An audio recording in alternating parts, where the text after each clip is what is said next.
especially my sisters and brothers from states like Maine and Alaska who have come here consistently to ensure that their senators here, that they must believe survivors, that Kavanaugh is unqualified to be on the Supreme Court, and that we too as progressives understand that this is a generational fight and the Supreme Court belongs to the people and not to the powerful few. The Women's March, we are outraged. And we know when women are outraged, we need a venue to be outraged. So we will have a very big and important announcement soon.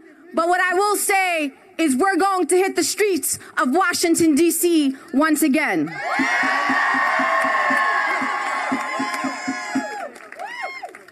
So we've been here with a lot of groups and a lot of organizations.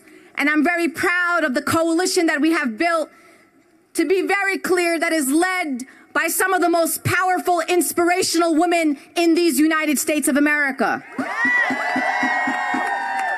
We're brilliant and fired up and intelligent and strategic, and we know what we want. We're just not angry and running around. We know exactly what we want, and we want to make sure that Kavanaugh and this administration keep their hands off the Supreme Court.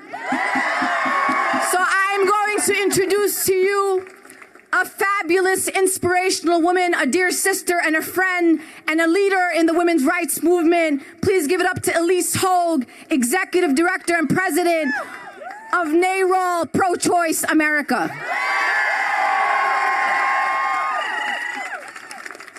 Thank you, Linda, and thanks to every single one of you, and thanks to every NARAL member and every member of every organization who was out here the night that President Trump nominated Judge Kavanaugh to the Supreme Court and has fought every day since. You are beautiful. We see you. We believe in you, and we are the future of this country. Raise your hands if you have cried in the last 24 hours. Raise your hand if you have screamed in the last 24 hours. Let's scream now!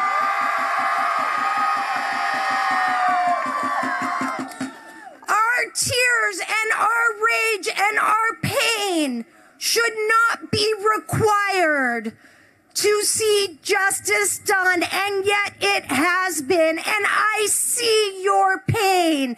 I feel your pain. It is my pain. Women and people have opened our veins and bled our stories into the streets for the last weeks and months in order to be heard. And make no mistake, some are still deaf to our cries, and we will do away with them in November and in 2020. Travesty. It was also not normal. Senator Graham's lashing out, Judge Kavanaugh's lashing out, that is not a normal response to an investigation of justice. That is the anguished cries of an old, destructive ideology on its way out.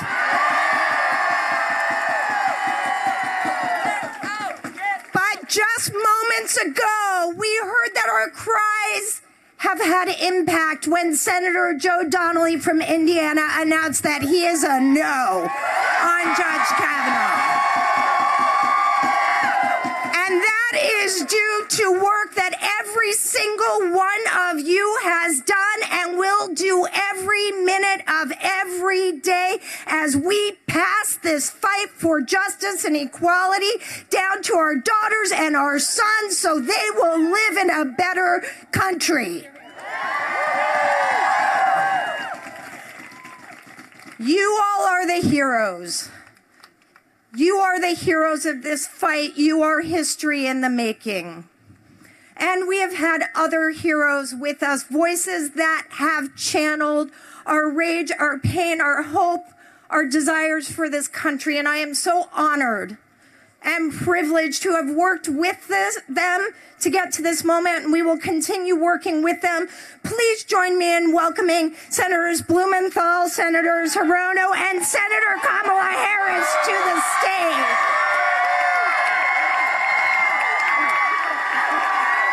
Thank you. Thank you. Be careful. Thank you. Thank you. Thank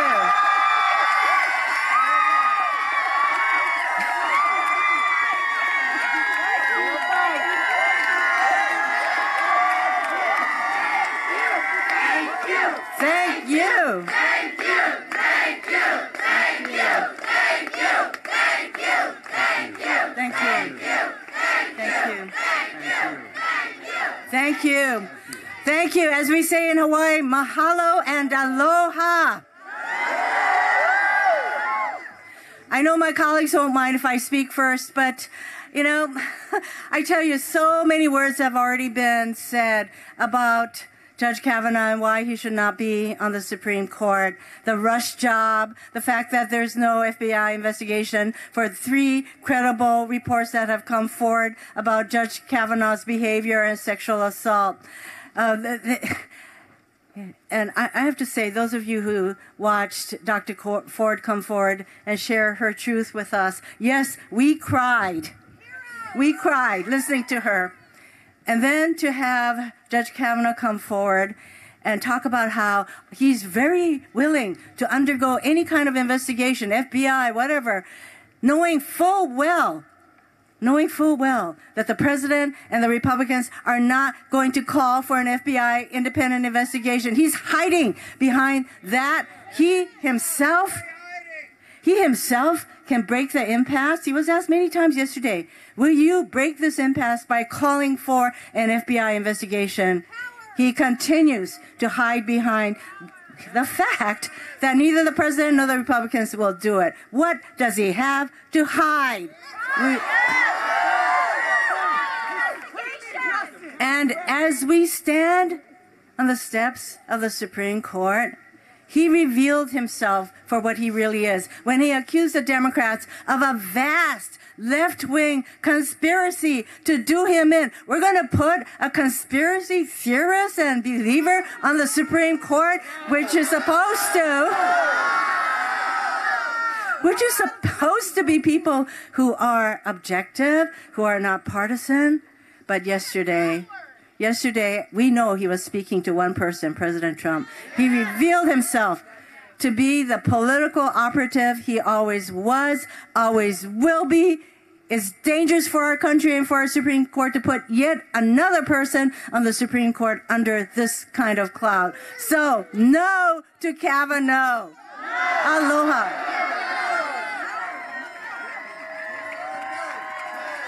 Thank you. Thank you, Maisie.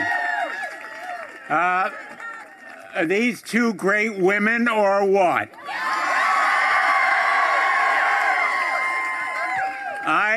I am so proud to stand here today with these great colleagues and hundreds of others gathered before the highest court in the land. Many of you survivors of sexual assault. Thank you. Me too. Many of you have experienced the trauma, the pain, the anguish, the terror, and yes, the retribution, the revenge, the character assassination, the public shaming. Yesterday, we saw a profile in courage. A woman who will give inspiration and heart to millions and millions of others.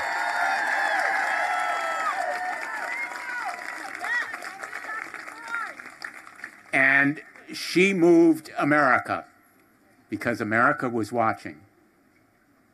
And regardless of what our party or where we live or what our race or religion, that profile in courage will always live with us. It will always be there as an inspiration. Whatever happens with this nomination, she gave us a teaching moment. And it was a teaching moment, and let me be very blunt, to the men of America. It was a teaching moment for us, too, right? And I see a lot of great men here. A lot of men who are in this fight because they want women to be able to choose when they have children.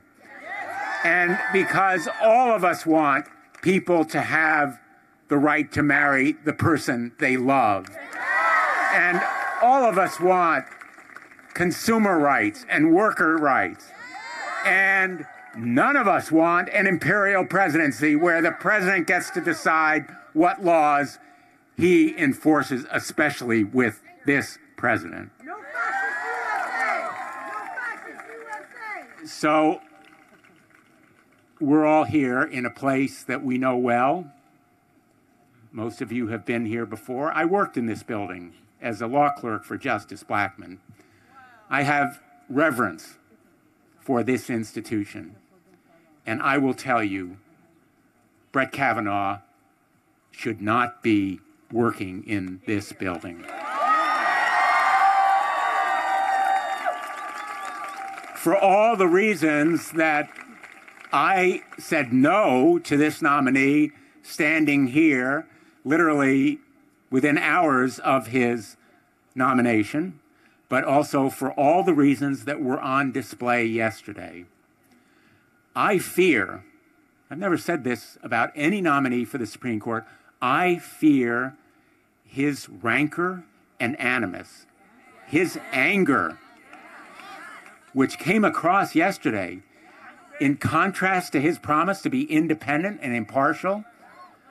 This man, by virtue of temperament, is unfit to be on this court.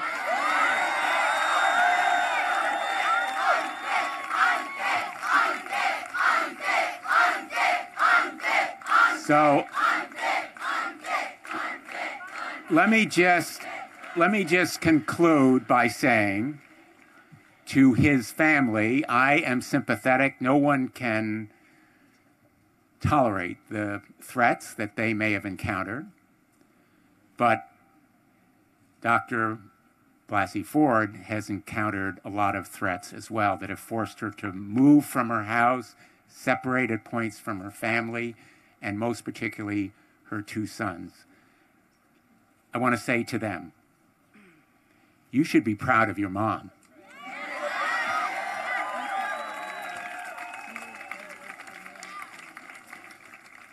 You should be prouder than ever of a mother, your mother, who stepped forward to do the right thing despite every reason to stay silent.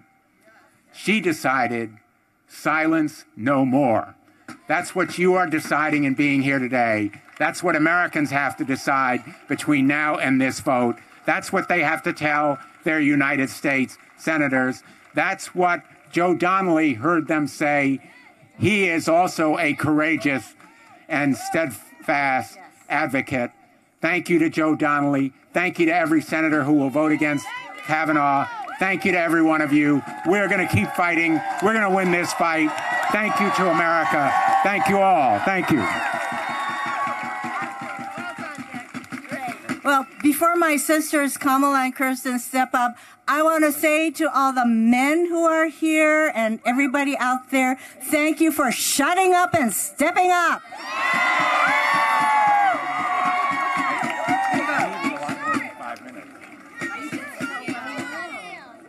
Mahalo.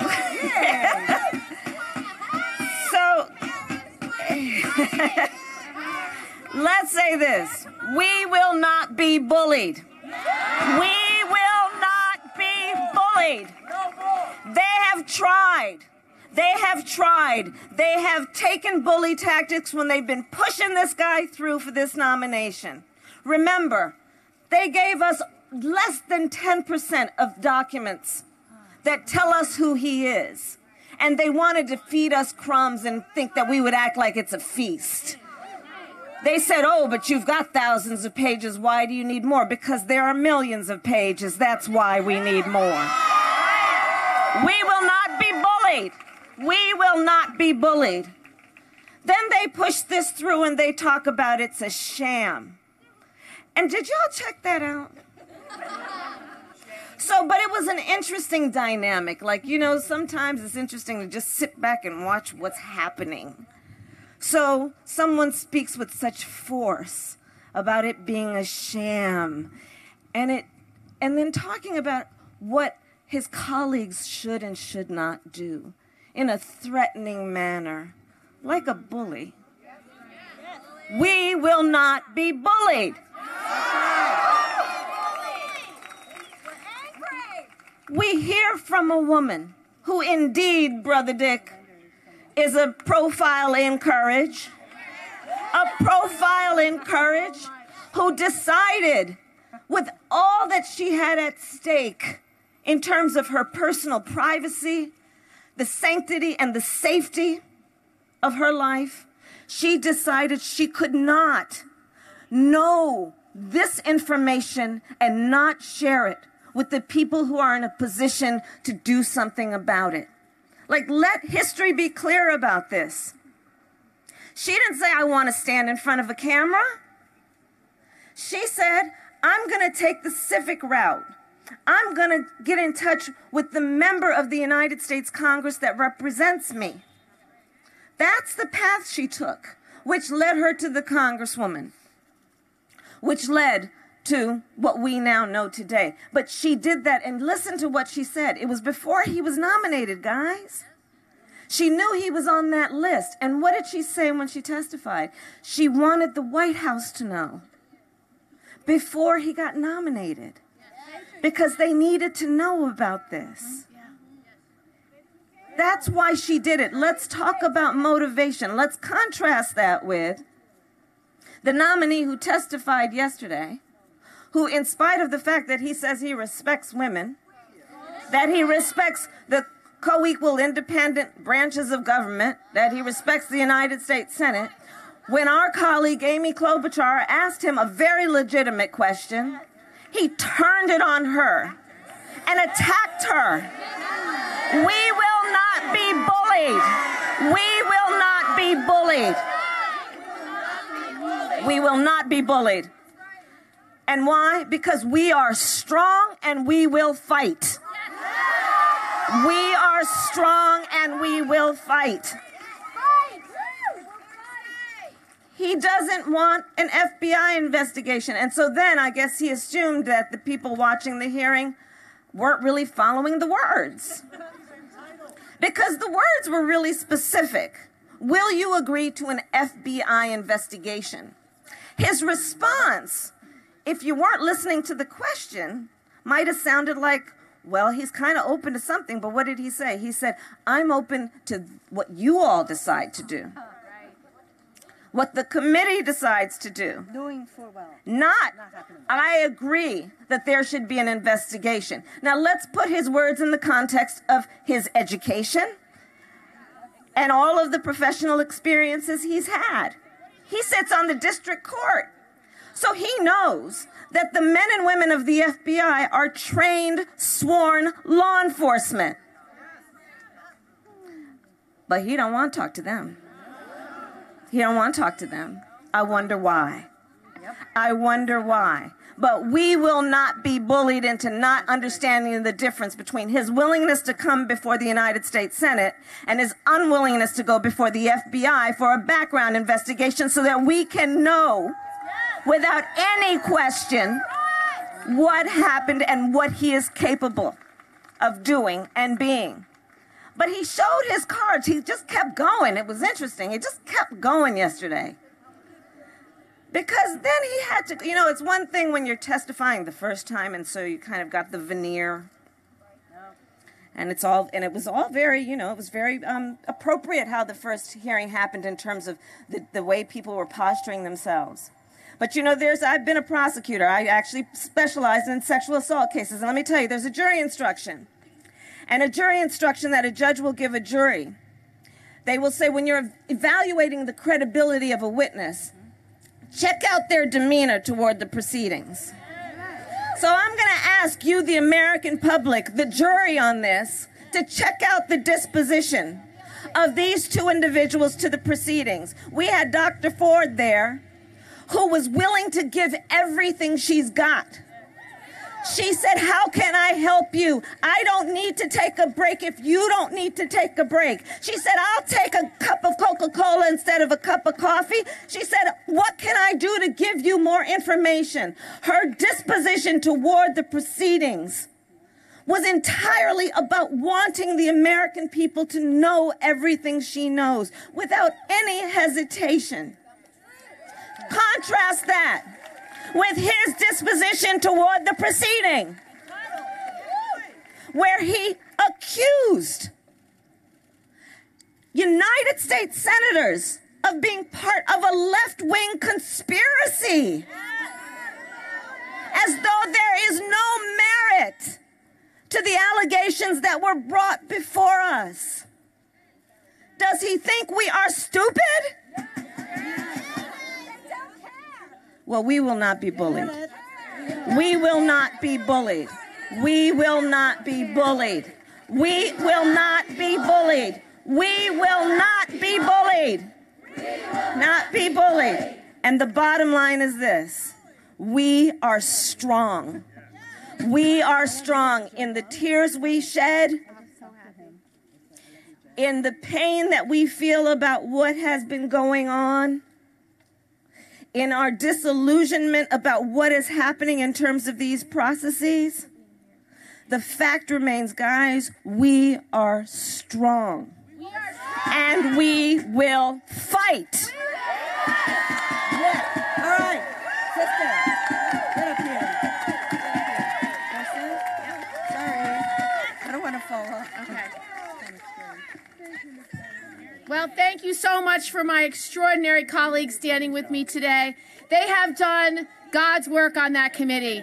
They have spoke truth to power. They have fought back. They have tried their hardest to hold Judge Kavanaugh accountable. Their cross-examinations were searing. The testimony they created was important and powerful. So I want to talk about what's been happening. It's been a disgrace. This entire process has been a disgrace. The fact that this committee has been unwilling to do the basics, to do the background check, that is the norm. This is not special for any judicial nominee. Certainly a Supreme Court justice, you should have a completed background check. The FBI has not completed their background check because they have not investigated these allegations. They have not investigated the allegations of the 3 women that have come forward in the last few weeks. They have not cross-examined Mark Judge. They have not asked him to testify under oath. They have not asked about the people that were at the party. Have they cross-examined PJ? Have they cross-examined the other people at the party? No, they have not.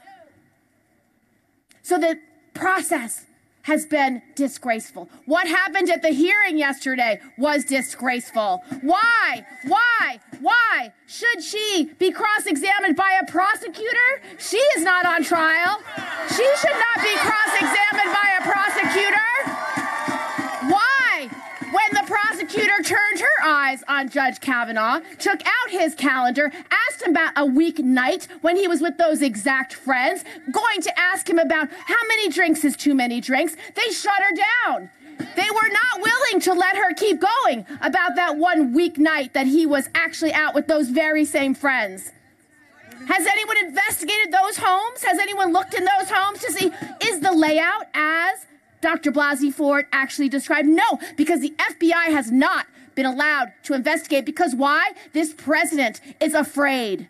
This president is afraid of the truth. He is afraid of getting to the bottom of it. Who else is afraid? Judge Kavanaugh. Judge Kavanaugh is afraid of the truth. When my colleagues asked him, when Kamala asked him, four of the senators have already asked you why you won't call for an FBI investigation, he could not answer her. He could not answer her. When Amy Klobuchar asked him so politely, so respectfully about his drinking, he attacked her. That behavior was outrageous. outrageous behavior when he tried to belittle Senator Feinstein when she's asking basic things like you need to have an FBI background check. He spoke over her. He stopped her from speaking. He treated her with such disrespect, such disregard, such dismissiveness. He is not worthy of a position on the Supreme Court. He is not worthy of the privilege to serve.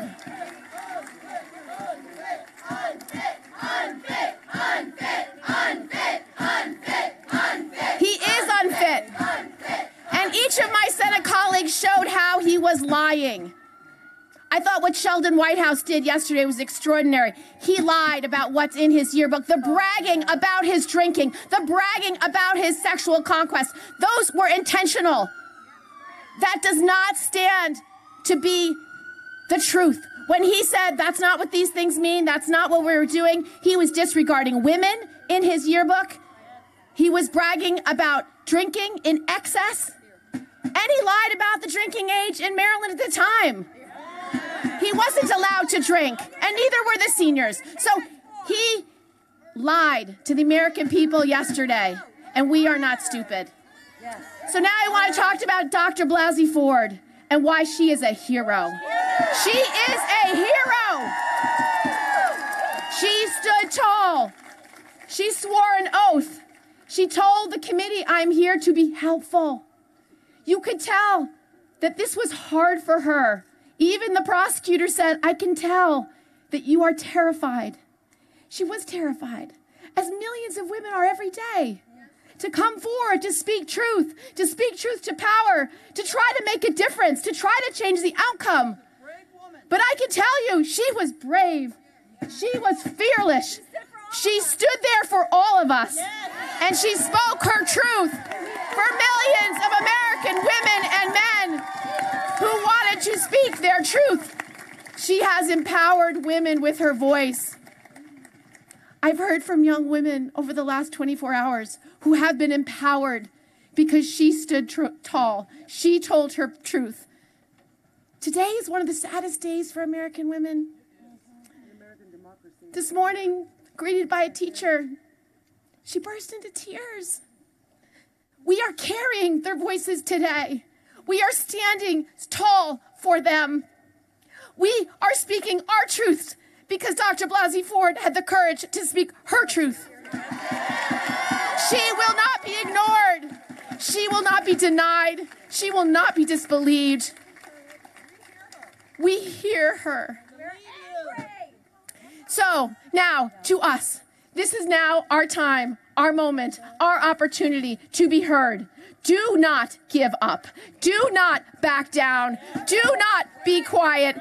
Do not give up. This is about all of us and being heard. We should talk to every senator who has yet to vote about this nominee. We must tell them our truths. When they can't look us in the eye, don't stop telling your truth. When they want to dismiss this kind of behavior and say it doesn't matter, do not allow them to say it doesn't matter. Our voices will matter. Our voices will matter today. Our voices will matter this week.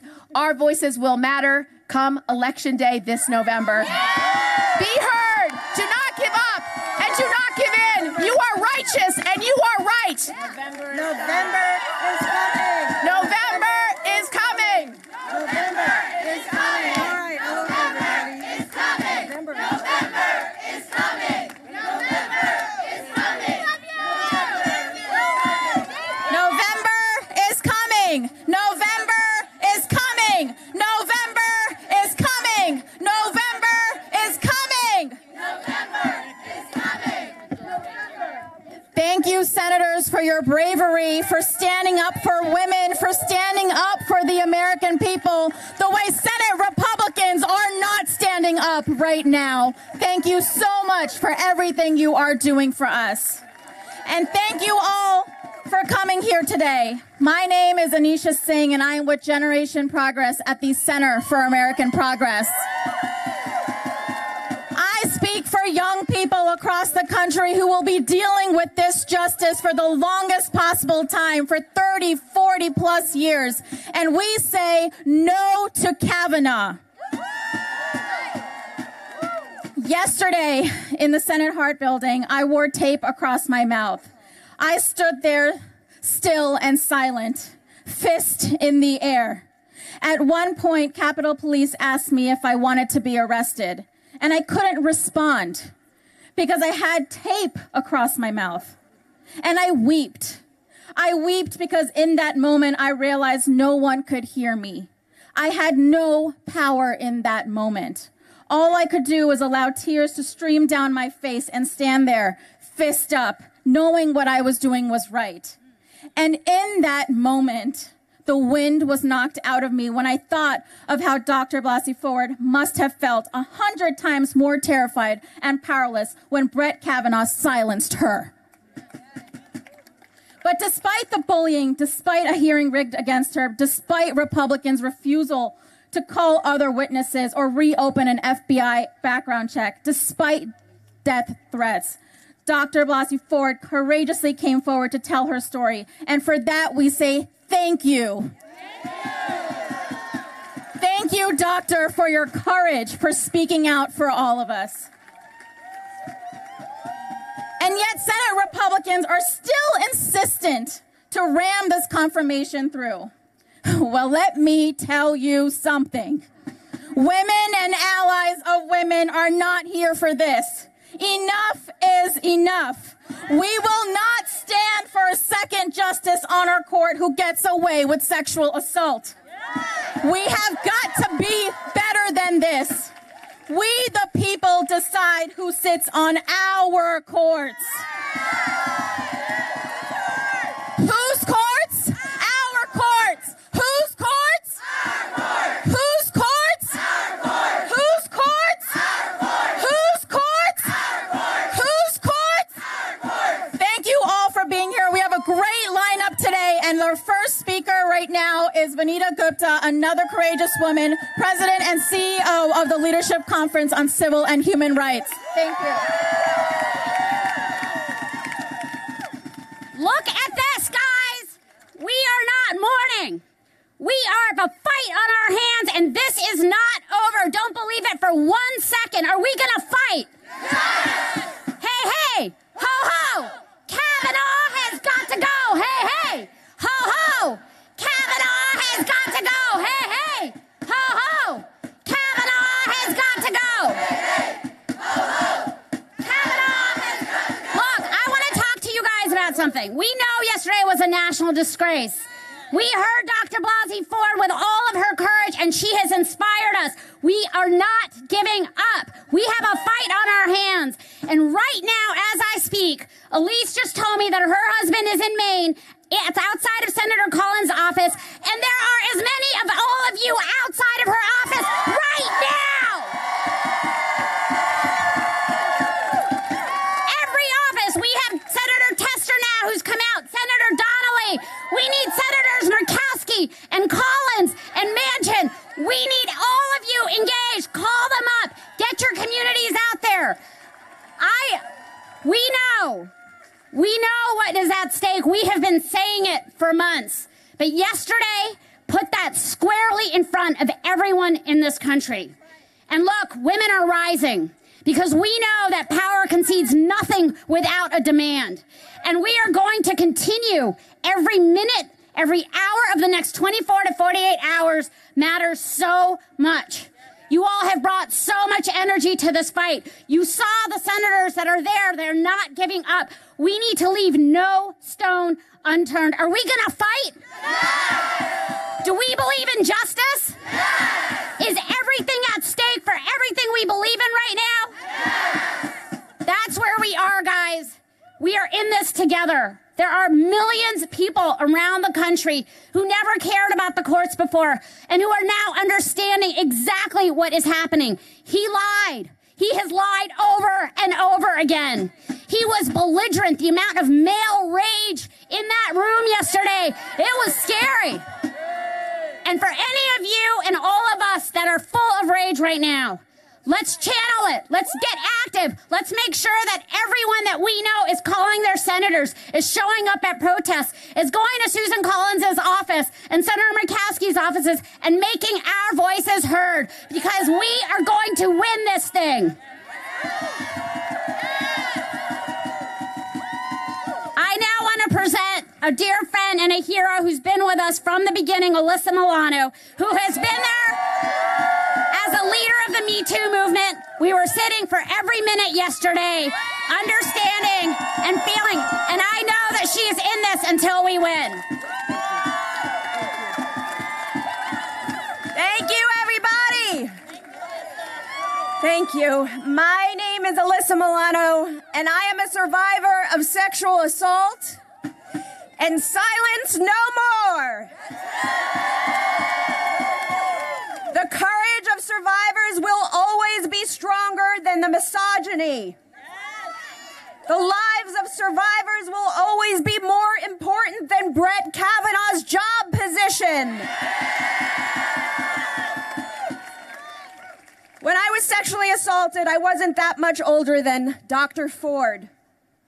And I watched yesterday in that room, and I was horrified when those Republicans refused to believe her, refused to even question her, and refused to take her allegations seriously.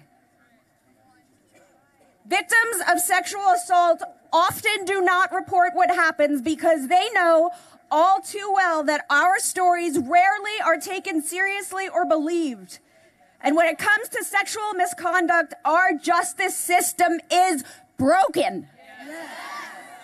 Now, it took me years after my assault to voice the experience that I had to even my closest friends. It took me decades to tell my family that it ever even happened. I didn't file a police report. I never told officials. I never tried to find justice for my pain because justice was never an option. And for me, speaking up meant reliving one of the worst fucking moments of my entire life. It meant recognizing that my attacker was alive. So I want to thank personally Dr. Ford for being so strong yesterday for our country as a patriot. Because all of us know too well that telling our stories mean being vulnerable to public attack. It means to be ridiculed by people. It means to be not taken seriously and not believed. And you know what? We are not alone. And this is the sad fact. 1 in 4 girls and 1 in 6 boys will be sexually abused before they turn 18 years old. This is the reality of survivors of sexual assault. Our journey begins with fear, and it ends for so many of us in fear. And yet today, we will not be silenced. Silence no more. Our stories are not rare. Show of hands, how many people in this crowd have been victims of sexual assault? I want you to look at each other. If you have not been a victim of sexual assault, I want you to look around. Look around you right now. Look at how prevalent this is. What are you going to do to change this? What are you going to do to change this? Being here is not enough. Where else are you going to be? What are you going to do so that the next generation doesn't have to live like this? Our stories are not rare. They are tragically common. This is pain that people feel across this country, and I encourage you to listen to your members of your family, to the members of your community, to those that are living with an experience similar to Dr. Ford's. But most importantly, if you are a survivor, I encourage you to honor your own experiences in your own voice and in your own words. Because despite Brett Kavanaugh, despite the words of President Trump, and despite the lack of action from so many of our lawmakers, you are valuable. You are important. And no one, not a president, not a Supreme Court nominee, can take that away from you. Let me be very clear. I still believe Anita Hill.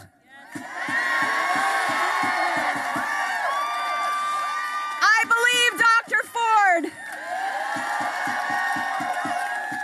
And to every survivor hearing this, knowing that I am here with you, know that I see you, know that I believe you, know that I am you. November is coming. Human microphone. I believe that we will win. I believe that we will win. I believe that we will win. I believe that we will win. I believe that we will win. Thank you very much.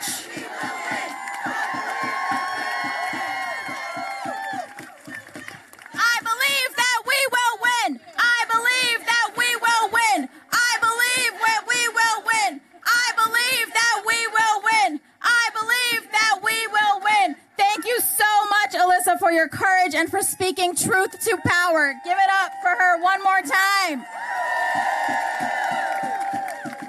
Next up, we have Lily Eskelsen Garcia from the National Education Association. Please join me in welcoming her. Qué honor estar aquí con ustedes, con luchadores para la justicia. How wonderful to be among the rabble-rousers for justice. So I'm an elementary teacher. That is not for cowards. And I represent 3 million people who work in America's colleges, universities, preschools, elementary schools. 75% of us are women. This matters to us. It hits home. And we know that every single educator, everyone that has an influence over a child's life, it's our job to be the civics teachers, to have them understand not only their rights, but their responsibilities. They were watching. Children were watching yesterday. You know that. Young people were watching this yesterday. And they saw 2 people testify. They saw 2 people say the exact same thing when they were asked, how sure are you that you are telling the truth? 100%. Both of them said, 100%, I am sure I'm telling the truth. Both of them cannot be right. One of them is a big fat liar. You know that. And so we are teaching our students critical thinking skills. And one of those skills is take a look and decide for yourself who you believe. Here is one person testifying who has nothing to gain from telling the most painful truth she could tell. And someone who had everything to gain from telling a lie. Now you tell me, who do you believe? So let's just make this short and not so sweet. There's nothing sweet about what's going on here. If you believe Dr. Ford, if she has convinced you as she has so convinced me, then yes, you have the constitutional right to assemble. Good for us. You have the constitutional right to petition the government for redress. Good for us. But you have something more. If you see what we see as educators, you have the responsibility. You must act. You must get on the phone, on emails, bang on those senators' doors. Either thank them for being courageous or demand that they do not seat a liar.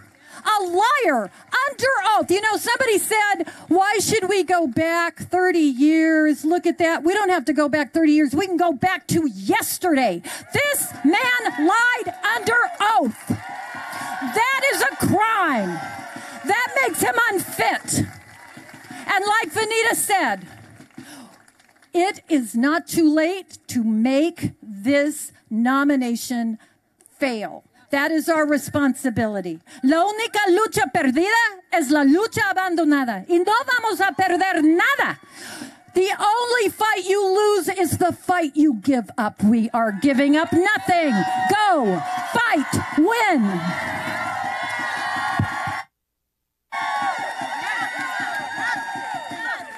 Thank you. Next up, we have Joan Baez, who needs no introduction. She is an activist. She is fearless. She is powerful. She is courageous. Please join me in welcoming her.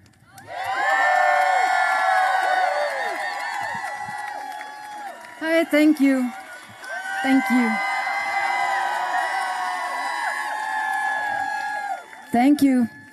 For the millennials, my name is Joan Baez. I'm a folk singer and a lifelong nonviolent activist. We are all functioning in the year of the bullies. The bullies run the day. One can lie, one can cheat, steal, basically kill. It gets easier and easier until there are people like you and like us who need to somehow get through to our people representing us, that they learn how to speak seriously. It's not bullying in our case. It's not bullying. It's speaking a truth. So when somebody says to you, oh, yeah, what do you drink? See, you know what? That's not the point, mister. You know, that we really learn how to look this dog in the face and speak directly. And I think all of us here have that potential, and if some of them have done it, and at some point we may have to go to jail for it, because no social change really happens without people willing to take a serious risk. And I'm sure that you will, and some of you have. So just to encourage you, to thank you, and to let you know that from my age level, this is happening, and you're on the right track. And I just want to sing. I know that these days it's really call and response more than it is music, but I'll sing this one song and ask you to sing it with me. And it's something we sang in the Civil Rights Movement. And by the way, in the Civil Rights Movement, we fought for the right for blacks, and we also fought for trying to liberate the whites from their own stagnation, from their own ignorance. And so, in a sense, it's the same thing now. Our fight is also to liberate men to be human beings instead of bullies. Ain't gonna let nobody turn me around, turn me around, turn me around. Ain't gonna let nobody turn me around. Keep on a-walking, keep on a-talking, gonna build a brand new world. Ain't gonna let no Kavanaugh turn me around, no, turn me around, no, turn me around. Ain't gonna let no Kavanaugh turn me around. Keep on a-walking, keep on a-talking, gonna build a brand new world. Ain't gonna let no bullying turn me around, turn me around, turn me around. Ain't gonna let no bullying turn me around. Keep on a-walking, keep on a-talking, gonna build a brand new world. Ain't gonna let nobody turn me around, no, turn me around, no, turn me around. Ain't gonna let nobody turn me around. Keep on a-walking, keep on a-talking, keep on a-singing, keep on a-swinging, gonna build a brand new world. Thank you.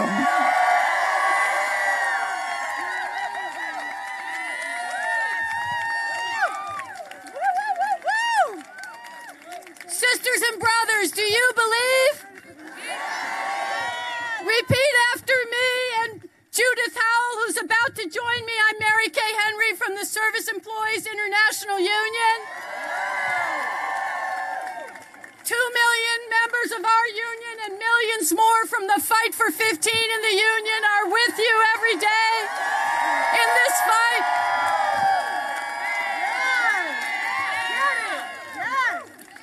Repeat, I believe. I believe Dr. Ford. I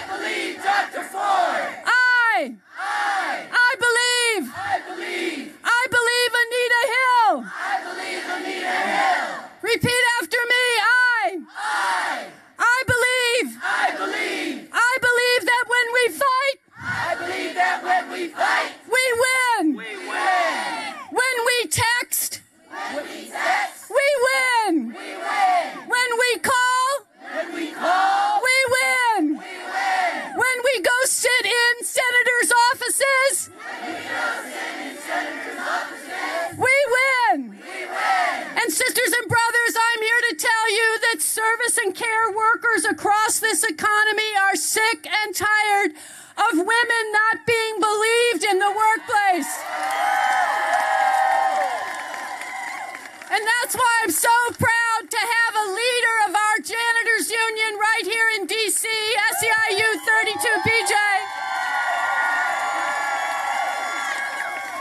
who's used her collective bargaining power to insist that every woman on the night shift have protections beyond the law that will protect her against bullying and sexual assault in the workplace.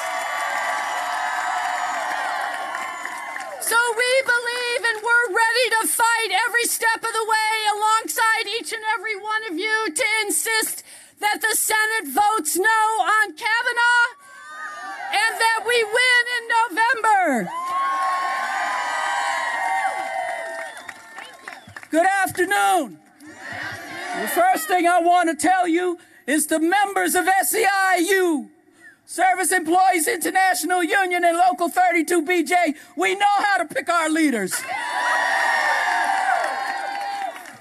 Good afternoon, my name is Judith Howell. I'm a proud member of 32BJ and a security officer here in Washington, D.C. I'm here today to let our senators know that working people are tired of what's happening in America. We're tired of the voices of political donors being more influential than those of the men and women who vote for those politicians. We're tired of the voices of sexual assault victims being ignored so that people like Brett Kavanaugh can make decisions about what women are allowed to do with their own health care and with their own bodies.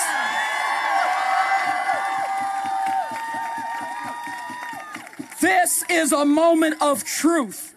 These victims need to be heard because sexual assault hurts all Americans. It hurt me. I grew up in the 1950s, and I thank my triune God that I was never victimized or attacked. But I and along with my friends, comforted several young women who had gone to these afternoon parties. They were too horrified, too terrified to tell their parents. Their self-esteem was severely damaged, and some lost their will to live. These were our friends. We were their peers. As their peers, we had to keep their secrets and counsel them as best we could. Just as I stood with my friends back then, I'm standing with Dr. Christine Blasey Ford and others today. I'm saying no more, no more, no more, no more, no more, no more, no more. And let us be clear, it is the people who are just trying to put their allies on the Supreme Court that are manipulating this process. We are out here today to tell them that the voters will not stand for this. I just want to get up in the mornings how I used to get up, loving my country and believing that my countrymen and countrywomen would protect me.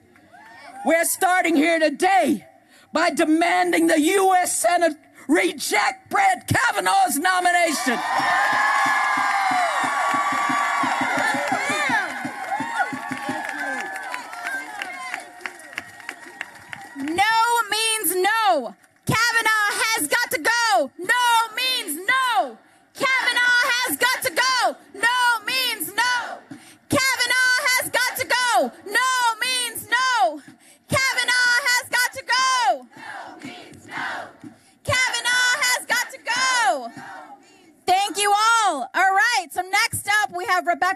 Buckley, a dear friend and an activist, director of Disability Justice Initiative at the Center for American Progress. Give it up.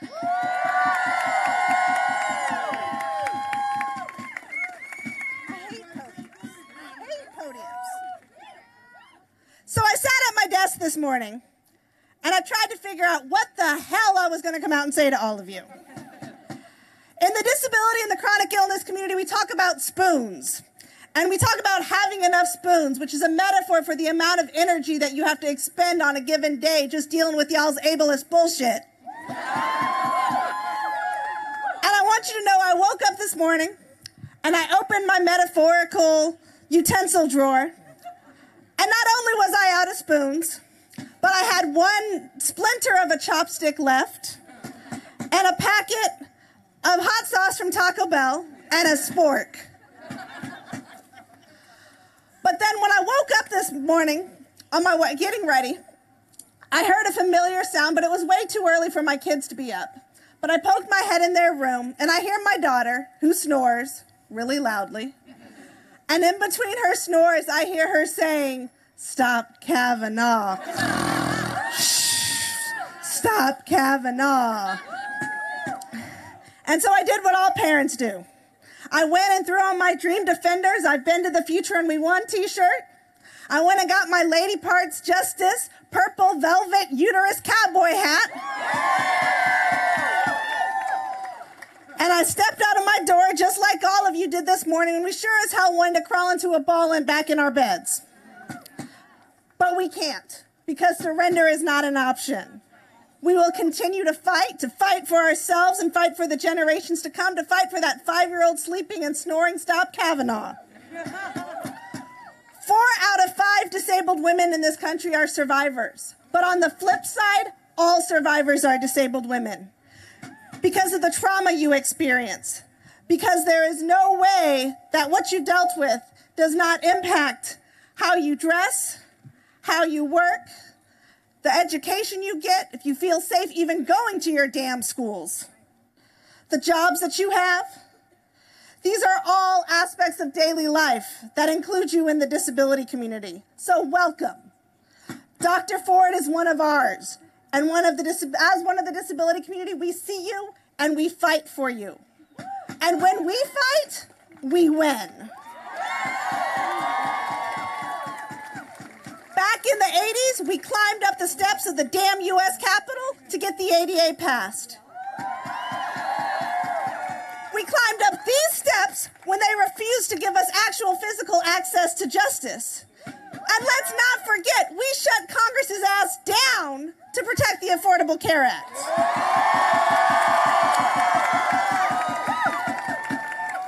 We will not be electing people who then we have to turn around and beg for their damn benevolence not to erode our civil rights.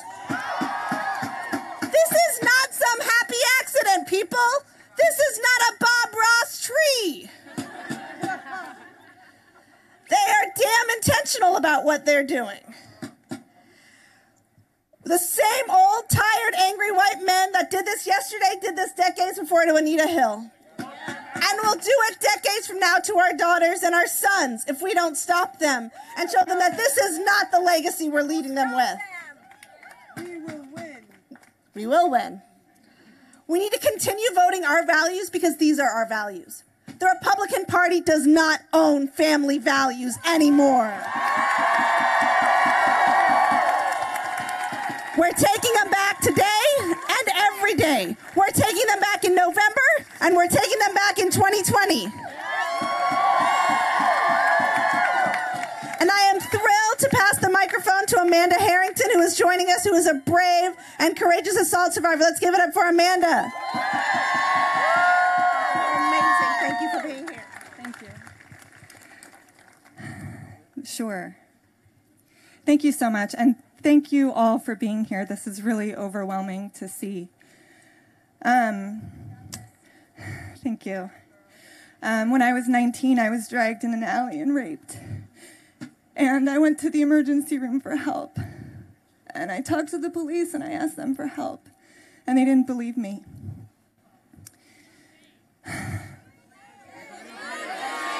Thank you. you.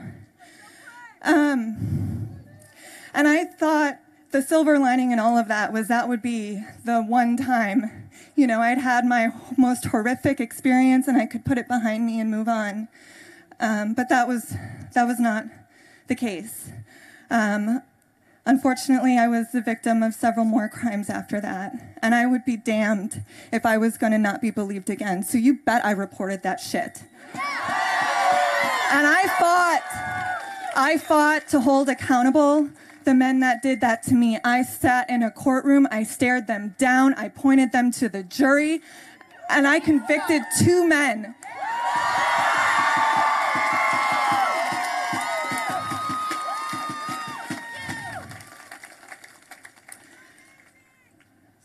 The thing that's incredible about all 3 of those cases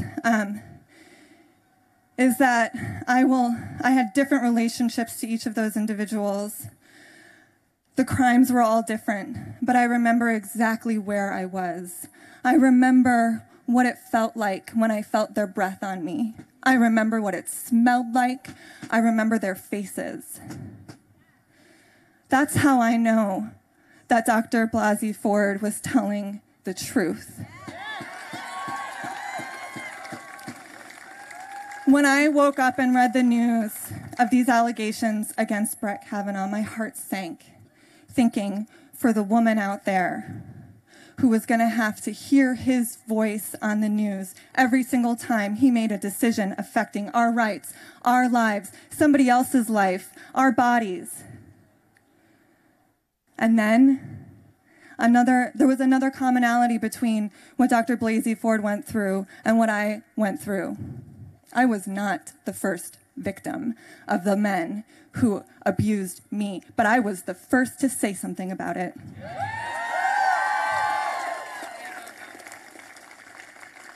So I understand exactly why it took her a long time to come forward.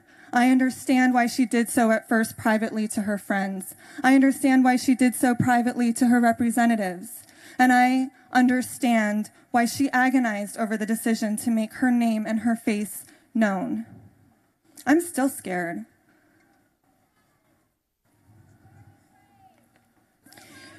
Here's the thing, though. Thank you. And here's the thing. If this nomination moves forward without the courtesy of a full investigation into the claims against him, it will no longer just be these 3 brave women who came forward, who feel that pit in the stomach every time we hear his name when he makes a decision about our bodies and our lives and our rights. It's going to be every single one of us. Every single survivor is going to feel that pain, and everyone who knows a survivor, and everyone who cares about her, and everyone who looked at that woman yesterday and knew that she was the one to be believed. She was telling the truth.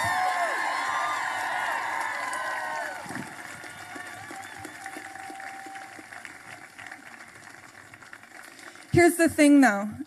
Back when I was much younger and I thought I just got through the worst moment in my life. But I'm going to use that experience to do something better. You know, I was humiliated when I went to the emergency room and I reported my crime. The doctor didn't give me a gown. He had me walk across the room. He slapped my ass when I cried. And exactly. And the police never filed the report that I gave them. I went back to the police over and over and over again to try to report that crime. But here's the thing. I knew that I could use that experience to change things. And when I got home and I was able to breathe again, I heard on the news that the state of Wisconsin was trying to reform its emergency room laws so that every victim had the courtesy of evidence collection, baseline information, emergency contraception to prevent a pregnancy from the assault. And I stepped forward and told my story. And you know who made sure that that bill became law in the state of Wisconsin? Republicans. Republicans in control of the state of Wisconsin 10 short years ago partnered with Democrats to do the right thing. They can do it again. We don't even need that many of them. We don't even need that many of them. We need a couple of them who look at Dr. Blasey Ford and see her humanity and hear her truth and say, at the very least, I want to know more. Thank you. Thank you. I'm so sorry. It's okay. Thank you for sharing.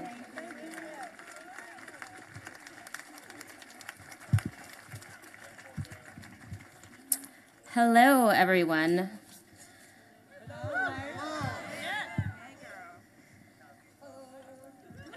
Yes, I'm holding it. My name is Katie O'Connor. I'm a counsel at Demand Justice. I'm a rape survivor, and I believe Christine Blasey Ford, Deborah Ramirez, and Julie Swetnick. To be honest, I am so outraged by what has happened over the past 2 weeks that I am almost without words. Almost.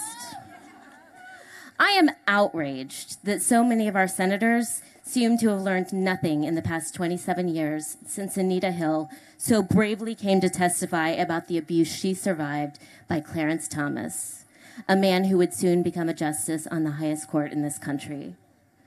I am outraged that so many of our senators seem willing to elevate another abuser to that same court, despite yesterday's compelling testimony by Christine Blasey Ford, who courageously came forward to testify about the abuse she survived by Brett Kavanaugh. I am outraged. Dr. Blasey Ford came forward, no doubt, hoping that senators had learned from their earlier mistakes. Unfortunately, they have not. Yesterday, the Republicans on the Senate Judiciary Committee did exactly what they did 27 years ago. They interrogated Christine Blasey Ford. They put her on trial, seeking to discredit her testimony. And to Brett Kavanaugh, who assaulted Dr. Blasey Ford, they apologized.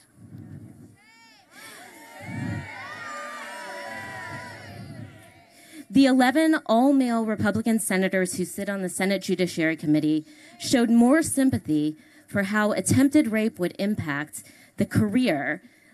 his career, than how it impacted his victim for more than 3 decades. I know firsthand that it can take months or years or even decades to come to terms with the trauma of a sexual assault, and even longer to be ready to tell your story to others.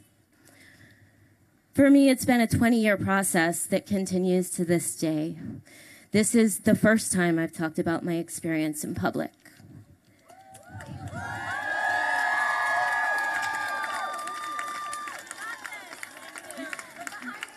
Thank you. I also know what many survivors want most out of sharing our stories is to stand in solidarity with other survivors, to give ourselves power over the trauma that we have survived. I'm speaking out today to try to reclaim ownership over something that it has sometimes felt owned me. I know that Christine Blasey Ford had nothing more than that to gain from coming forward and sharing her story. And I understand that sharing her story has come at a great personal risk to her. Christine Blasey Ford has no reason to lie.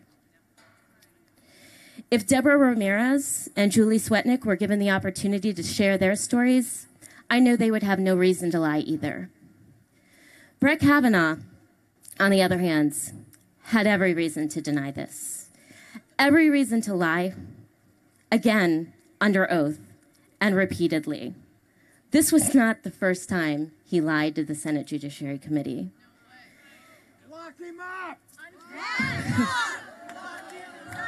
Lock him up! Lock him up! Lock him up! Lock him up! Lock him up! If he was so willing to lie earlier, why wouldn't he have been lying yesterday when his nomination was on the line? It's time for senators to make a moral judgment about whether this man, who has been credibly accused of sexually assaulting several women, deserves a lifetime appointment to the highest court in the country. It's time for our senators to prove that they care more about stopping sexual violence against women than they do about the career prospects of an entitled man.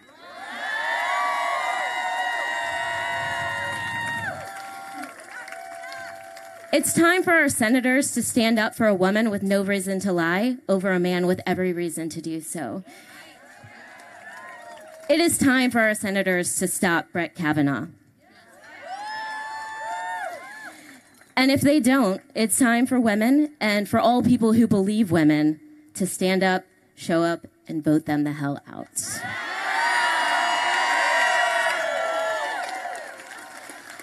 Thank you so much for listening to my story, and I am going to introduce my good friend and counsel at Common Cause, Stephen Spalding.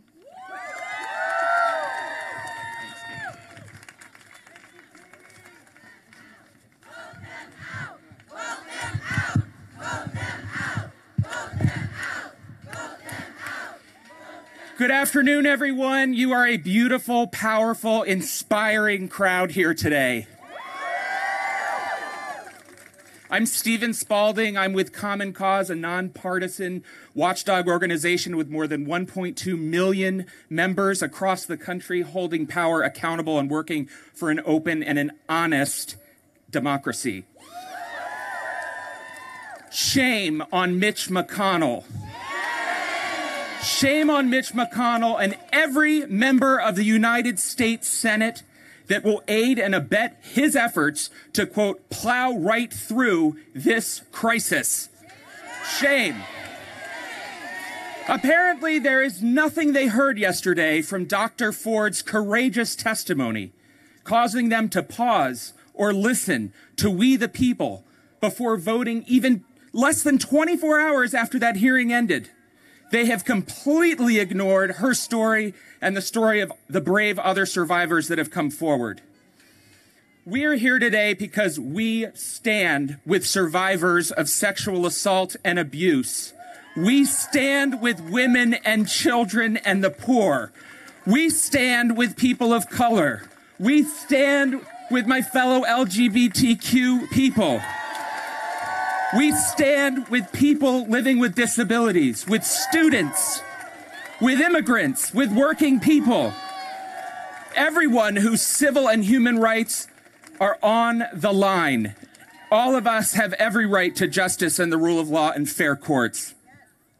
And we stand with the millions of Americans across the country who are uniting to say to the United States Senate they have zero business jamming through this nominee to the United States Supreme Court. There are no phony and artificial deadlines when it comes to giving this person a lifetime appointment to the building behind me. A person whose decisions will affect every single person in this country and people around the world.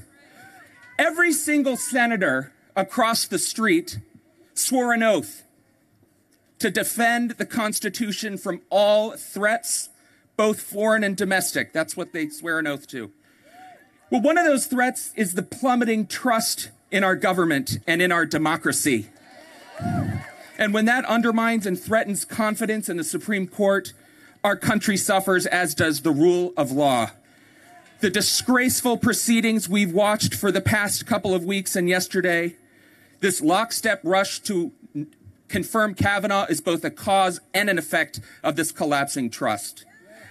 You know, the Senate's power, and we heard from our courageous Senate leaders earlier today, is supposed to be serious, it's supposed to be deliberative, not a rush to judgment. And a vote for Brett Kavanaugh under these circumstances is reckless and irresponsible. So earlier, over the summer, my organization, Common Cause, called on the Senate to hit its emergency brake on Brett Kavanaugh, given the cloud that hangs over President Trump, the ongoing investigations into election crimes, and this court behind us that could very well decide questions arising out of those investigations, and if Brett Kavanaugh is there, could forever taint any subsequent case's outcome. Since then, Senate leaders have continued, however, their reckless rush to confirm Kavanaugh, despite millions of pages of his relevant records being withheld from our view From Senator's view, his evasive answers under oath, his failure to answer basic questions about presidential power and presidential accountability, and without regard to survivors' requests for an independent, nonpartisan investigation into what they lived through. My friends, we still have time. We still have work to do. We need to stand united. The integrity of the Supreme Court and justice itself are at stake. Democracy is resilient, but it takes our constant vigilance to uphold its promise. Thank you all. And I want to now, it's my honor to welcome Tamika Turner of Planned Parenthood Action Fund.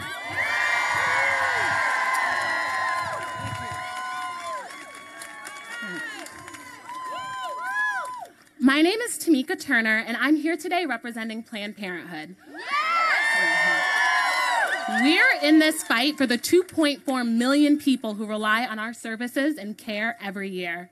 Planned Parenthood Health Centers serve survivors every day. We believe survivors of sexual assault, and we respect their decisions about when and how to share their experiences. Yesterday, the country rallied around survivors, and we watched as Dr. Blasey Ford shared a dark and traumatic memory, unequivocally naming her attacker under oath. She was strong, she was brave, and she was honest.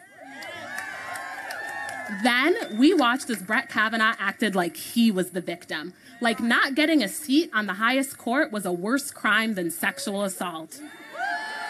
And we watched as the Republicans on the Senate Judiciary Committee, all of them white men, by the way, fell over themselves to shield Brett Kavanaugh. Those men are using their power to dismiss and silence a woman who deserves better. We all deserve better. So we must demand it from the people we sent to represent us. Kavanaugh's judicial record alone was enough for senators to reject his nomination. He tried to block a young, undocumented woman from getting the abortion she is legally and morally entitled to. He ruled to let bosses decide what kind of birth control their employees are allowed to have. And he got nominated for this job because Donald Trump knows he would dismantle Roe v. Wade and the right to safe, legal abortion in this country.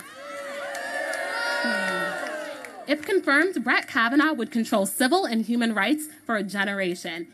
That's workers' rights, that's LGBTQ rights, that's voting rights, that's everyone's rights. He would have the power to determine the future of this country. Brett Kavanaugh is not entitled to a seat on the Supreme Court. Now, going to prep school doesn't make serving on the court your birthright. Going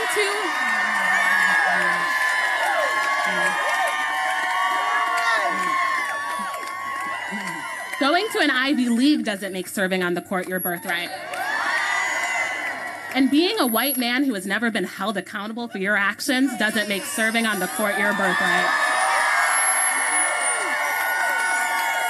The only birthright I'm interested in right now is the right of survivors to respect, to dignity, and to humanity.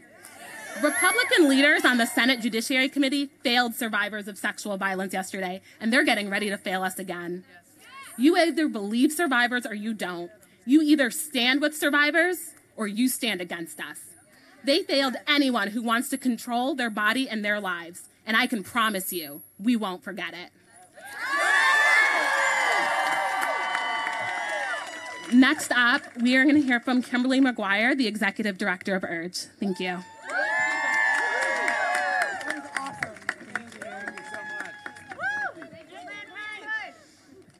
Good afternoon. I'm Kimberly Nez McGuire. I'm a queer Latina reproductive justice activist, and I believe survivors. Audre Lorde said, "Caring for myself is not self-indulgence, it is self-preservation, and that is an act of political warfare." For the struggle ahead, we must care for ourselves and each other if we are to win and to make it to the other side.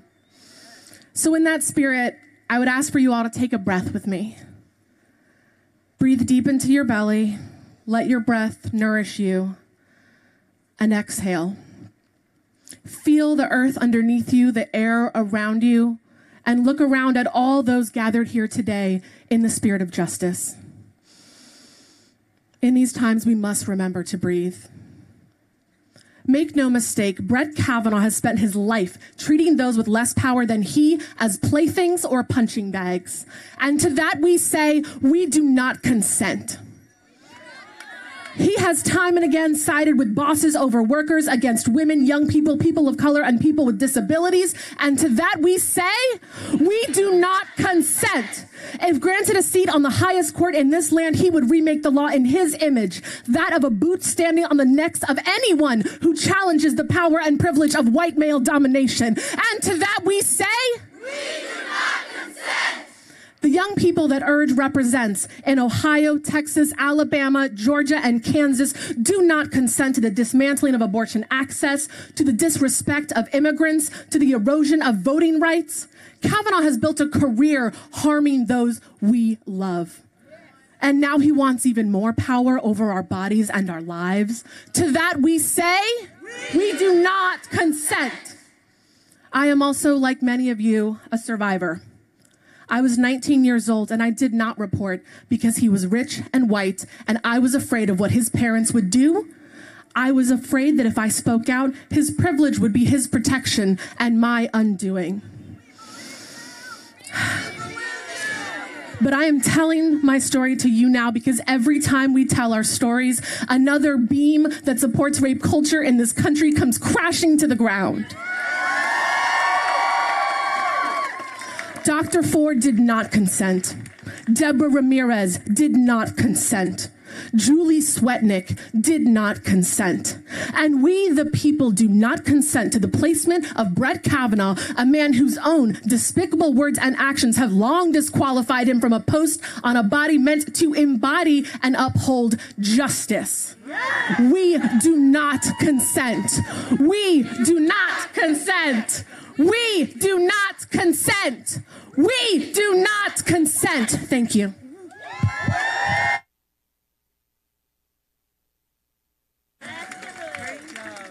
We do not consent. We do not consent. We do not consent. We do not consent. We do not consent. We do not consent. We do not consent. Not consent. Thank you, guys. Next up, we have Senator Tina Smith from Minnesota. Give her a round of applause.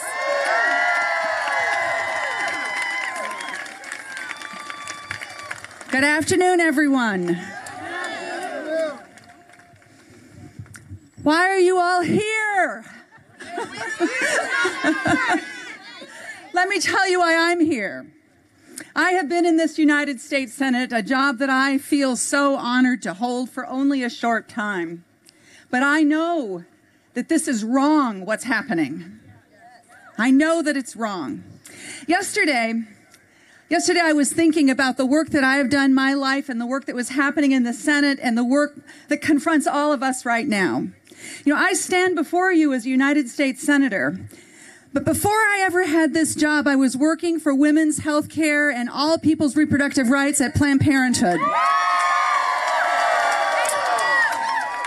And yesterday, as I was watching the powerful, compelling, heartbreaking, inspiring testimony of Dr. Ford, I was thinking to myself, my God, we are at a tipping point in this country.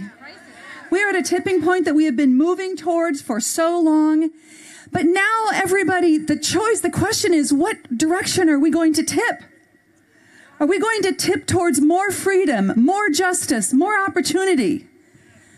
That's the way we need to go. But I am so fearful right now that we're tipping in the wrong direction. Because in addition to what I saw, the testimonial that Dr. Ford provided us, I also saw another piece of testimony that was filled with anger. Judge Kavanaugh spoke with anger. He spoke with defensiveness. He spoke with a deep vein of partisanship that shows us who he is and convinces all of us, if we weren't convinced already, that this person is not fit to serve on the United States Supreme Court.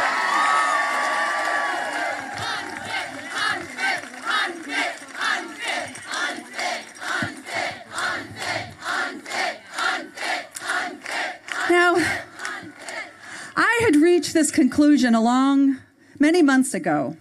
I reached this conclusion because I saw that he was drawn from a list of individuals put together by some of the most partisan and ideological groups that exist in this country today. I knew from his record and from his decisions that he was never going to stand up for women's reproductive rights. To the contrary, he was going to tear them down bit by bit. I could see from his record that he has taken direct action to take away voting rights, to end environmental protections, and maybe most concerning at a time in our country where our president is under this cloud because of the interference of Russia in our election, because of the need of protecting that investigation. This is a person who has said in his decisions that our president doesn't need to follow the law if he thinks that the laws are unconstitutional himself. I mean, this is the basis of a constitutional democracy. This is the basis of a constitutional democracy. They're fascists. But what I saw yesterday convinced me even more that we need to stand up and rise up. So I look at all of you and I think about the thousands of millions of people around this country, just like us, who care about more freedom, more opportunity, more justice. And I think to you, as I look at you, your voices are strong, but only if you use them. Are you going to use your voices today? And are you going to use them tomorrow? And are you going to never lose hope that we can change the tipping point that's happening here if we use our voices? We have to do that for the good of all of us, for the good of every single one of us. Thank you so much for being here. I'm so proud to be with you. Thank you.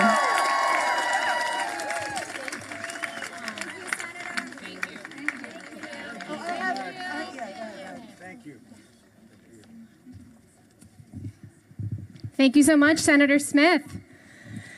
Wow, you are all amazing. It's incredible up here to see you all today. Thank you so much for coming. I am Lindsay Morris from National Council of Jewish Women. NCJW is a grassroots organization of volunteers and advocates across the country who work to improve the life of women, children, and families, and safeguard religious liberties and individual rights. We are here today as people of faith who, from day one, have strongly opposed the nomination of Judge Kavanaugh to the U.S. Supreme Court. And we are here today because we support survivors. Even before the allegations of sexual abuse that Dr. Blasey Ford and others have come so bravely forward to tell us, we had more than enough information to understand what's at stake for us and how dangerous a Justice Kavanaugh would be. Judge Kavanaugh lacks credibility, and his record shows us that he would be dangerous for women. He would turn back the clock of health care, including reproductive rights and health care that we so much need. He would be dangerous to our country's fundamental principles of religious freedom enshrined in our Constitution. It is long past time to withdraw the nomination of Judge Kavanaugh.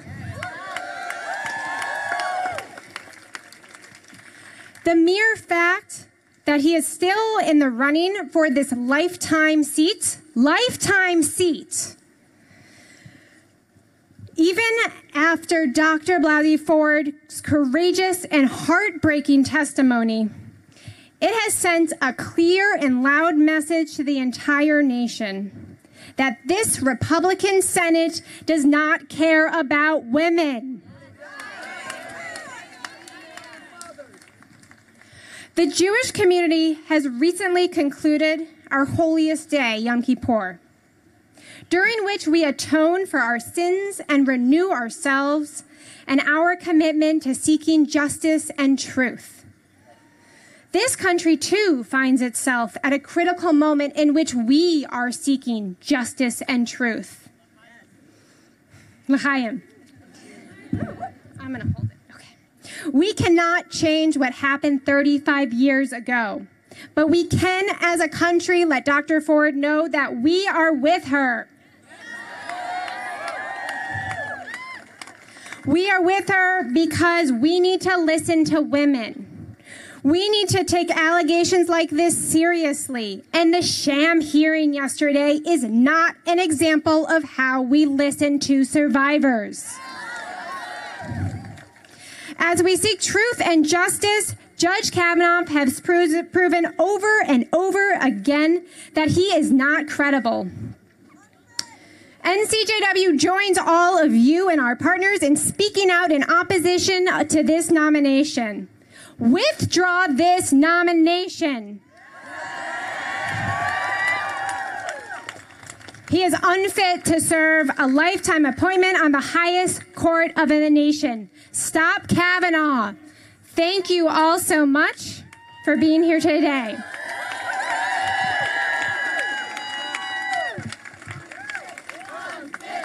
Unfit, unfit, unfit, unfit, unfit, unfit, unfit, unfit, unfit, unfit, unfit, unfit.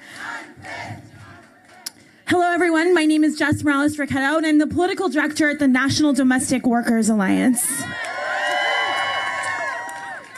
Some things are bigger than us, bigger than a party, bigger than a presidency, bigger than one case or one man.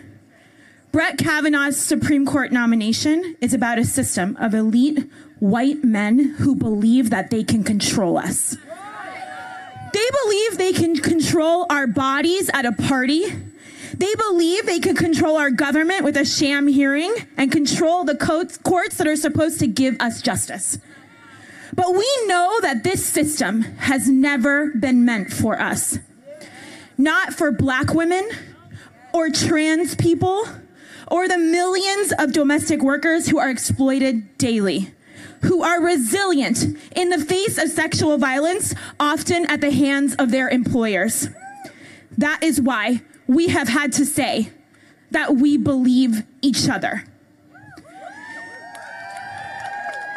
This administration is counting on us staying quiet because that's what they think women should do.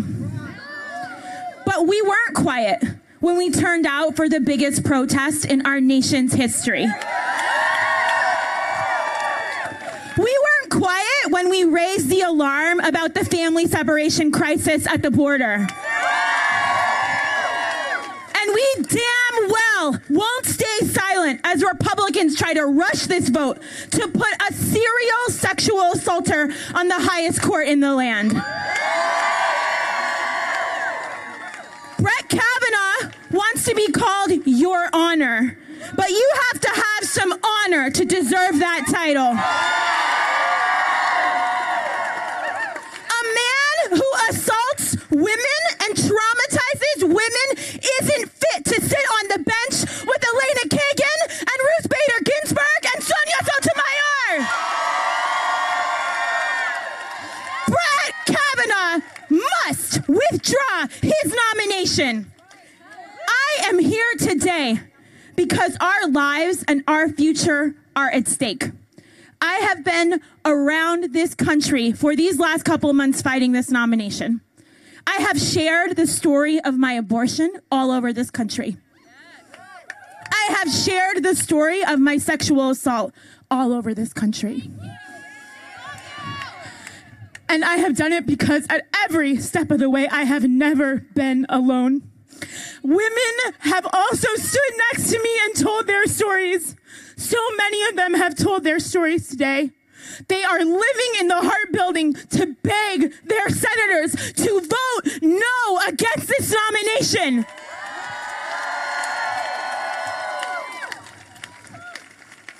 These men are counting on us to be tired. They are counting on us to be discouraged. And whenever I think I can't do it, I think about domestic workers. Women who make extremely little money, who do work often invisibly, and who are among the most at risk for sexual assault. And every single day they get up and they care for our children and they clean our houses and they care for our elders and they fight.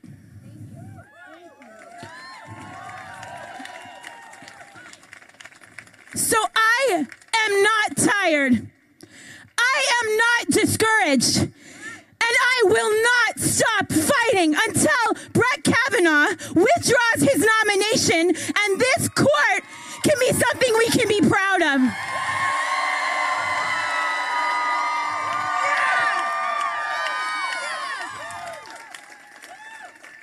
I know that you've been doing the same thing. You've been calling, you've been texting, you're at this rally, and now I need you to do one more thing. The vote is happening at any minute, and no matter what happens, we are going to the Hart Building, and we are putting it all on the line. I have a train, I got a trip tomorrow, it doesn't matter, I'm gonna be there. Are you going to be there with me?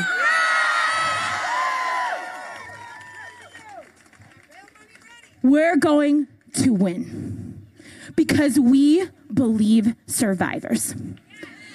I believe survivors! I believe survivors! I believe survivors! I'm now happy to introduce Marge Baker with the People for the American Way. Hello, hello. Thank you all for coming out. Thank you all for being here. Thank you for all the work you're doing. I'm Marge Baker. I'm Executive Vice President at People for the American Way. We're a civil rights, civil liberties organization that's been around for 35 years and have over 1.5 million members around the country.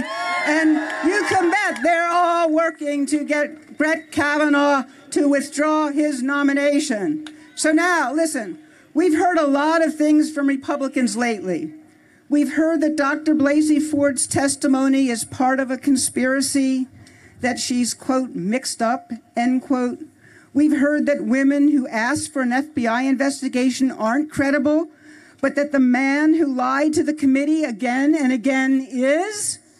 And from all of that, I think one thing is perfectly clear. Mitch McConnell and Chuck Grassley will do anything and say anything to get Brett Kavanaugh confirmed, and so will Brett Kavanaugh. Shame, shame, shame, shame, shame. So, let's take a minute to remember why they're doing this. Why are they disrespecting women? Why they're attacking survivors? They are dismissing credible accounts of sexual assault because they want a fifth vote on the Supreme Court for their extreme agenda. They are attacking Blasey Ford, Dr. Blasey Ford, because they want to overturn Roe v. Wade. Shame. They are cheering for Brett Kavanaugh's unhinged rants yesterday because they want to take away your health care. They are refusing to hear from other survivors because they want to make it harder to vote. Let's be clear, that is a shameful agenda. Shame. And they are insulting and demeaning every woman and every survivor of sexual assault because they want so badly to crush unions and put more money into politics and take away rights from LGBTQ people. No. But we are here to say that we will not be steamrolled. No. Survivors cannot be dismissed. Women are not just a speed bump on the way to achieving an extreme political agenda. No.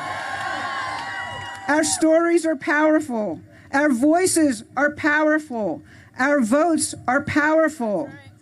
We believe Dr. Blasey Ford, and we will not allow her to be dismissed, no matter how much Chuck Grassley might want that.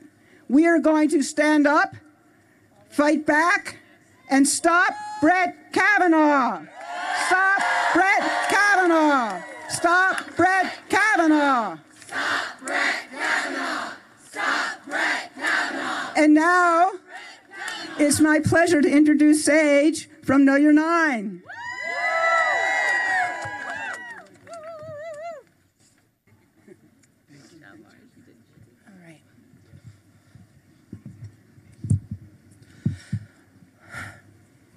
My name is Sage, and I am the leader of Know Your 9. We are a survivor and youth-led project of advocates for youth that works directly with survivors every day to end gender violence in schools. I am a survivor of sexual assault, and I want to thank my fellow survivors for being here with us. We believe you and we support you. And I want us to take a moment for all of us that have had to build up walls around our trauma this week to make it through and bear witness to the pain that survivors have had to go through every day.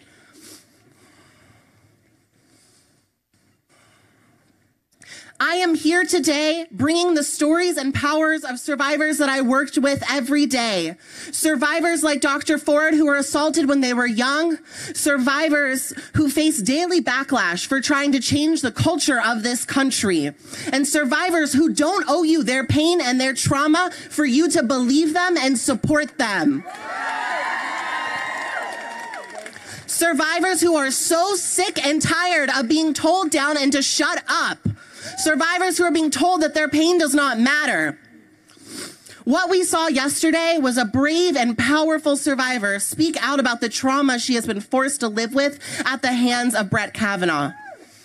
And what we saw in response was an abuser lashing out because those that were trying to hold him accountable for the first time were seeing through his shit. I saw someone that was filled with disrespect for women being exposed. No matter how many random classmates sign a letter in support of Brett Kavanaugh, he exposed himself for what he truly is. We saw the rage and toxic masculinity that was filling that room. Brett Kavanaugh is unfit for the Supreme Court. Unfit, unfit, unfit, unfit, unfit, unfit.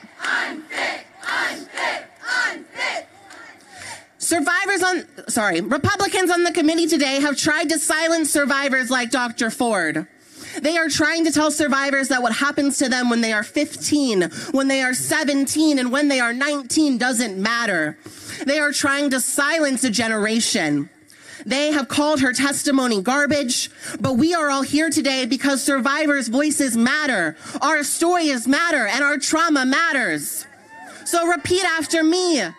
Survivors. Survivors. We believe you. We believe you. We support you. We support you. We love you. We love you. And we will never stop fighting for you. And we will never stop fighting for you. Senators, we are, sorry. Call and response is done. Sorry. Great job. Woo. Love the passion. Okay. Senators, we are watching you.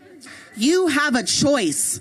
Just as abuse and assault disqualifies you from the highest court in the land, supporting and voting in an abuser for a lifetime appointment disqualifies you as well. Survivors are watching you, and we vote. Dr. Ford is a hero. Dr. Ford, thank you. Thank you for doing what so many of us could not. Thank you for inspiring so many of us that carry trauma in our bones. Dr. Ford, we believe you. And I want to do the call and response again. Now it's time. Okay, great. Dr. Ford, we believe you. We support you. We thank you. And we will never stop fighting for you. I believe that we will win. I believe that we will win. I believe that we will win. I believe that we will win. I believe that we will win. I believe that we will win. I have the amazing honor of welcoming Faith Ferber to the stage, a fellow Know Your 9 organizer and survivor activist.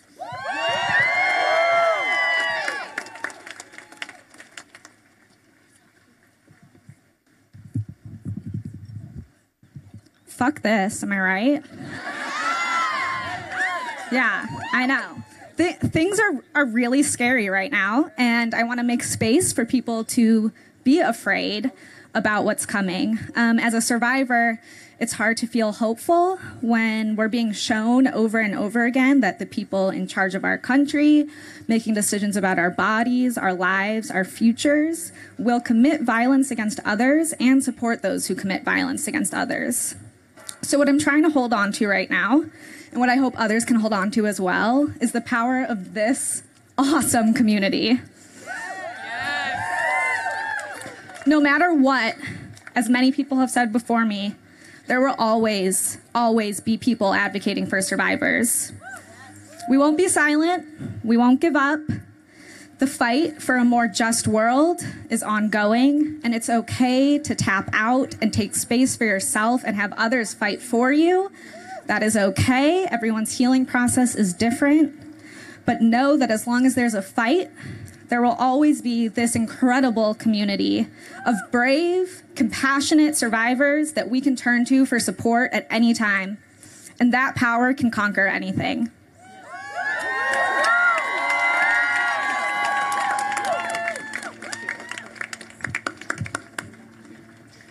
Good afternoon. Good afternoon.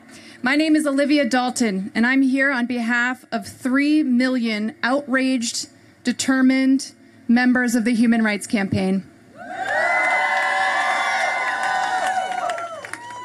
Over the last 3 months, Brett Kavanaugh has been exposed as an extremist who threatens not only our access to health care, but our fundamental rights as Americans, as women, as LGBTQ people, and millions of others. And yesterday, he was exposed as a liar with a hairpin trigger who doesn't belong on that Supreme Court. Like all of you, we are here today to say loudly and boldly and unequivocally that we believe Dr. Ford. We believe Deborah Ramirez. We believe Julie Swetnick. We believe all survivors. With absolutely nothing to gain from this, they stepped forward yesterday to protect other survivors from a man who hopes to ascend to the highest court in the land and to lead our legal system for decades to come. Let me be clear. There can be no justice for these survivors with a Justice Kavanaugh on that Supreme Court. After what we heard yesterday, there is simply no legitimate reason for any member of the U.S. Senate to vote to confirm this man. And there is no reason for any member of the U.S. Senate to participate in this abhorrent rush to confirm him without, at a minimum, a credible third-party investigation into these allegations. And yet some senators who've benefited from our voices and our votes still believe that this can be business as usual. It is not. It will not be business as usual. And we need to keep calling. We need to keep showing up. We need to keep rallying. We need to keep telling our stories. And we need to make change. And if they won't be the ones to stand up for us, damn it, we're going to come out in November and we're going to make sure we elect lawmakers who will.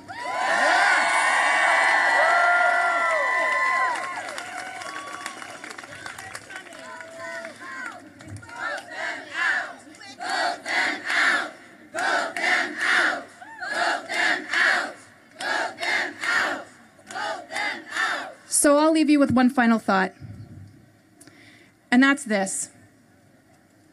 We have a responsibility to Dr. Ford. We have a responsibility to every survivor across this country.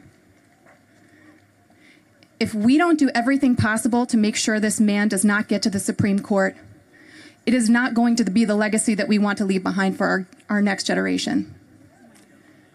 We have to make sure the legacy of this moment is not one of history repeating. It's one of a tide turning.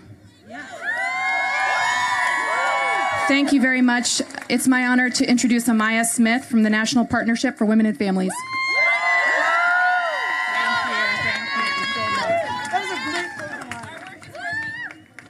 Thank you. Good afternoon, everyone. Thank you for hanging in here. It's a lot of speeches, I know. I want y'all to get that energy up because we're getting ready to go ahead and march to Heart after this. Woo! I also just recently heard some good news that Senator Flake might be manning up and womaning up. And womaning up.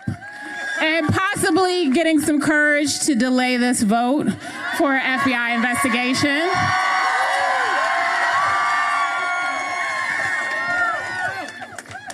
Thank you for letting me announce that, y'all.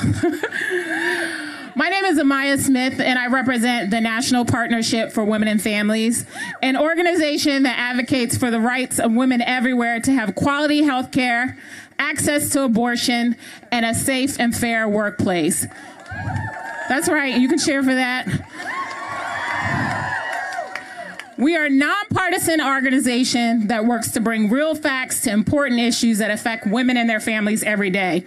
Contrary to what Brett Kavanaugh thinks, we are not part of the vast left-wing conspiracy.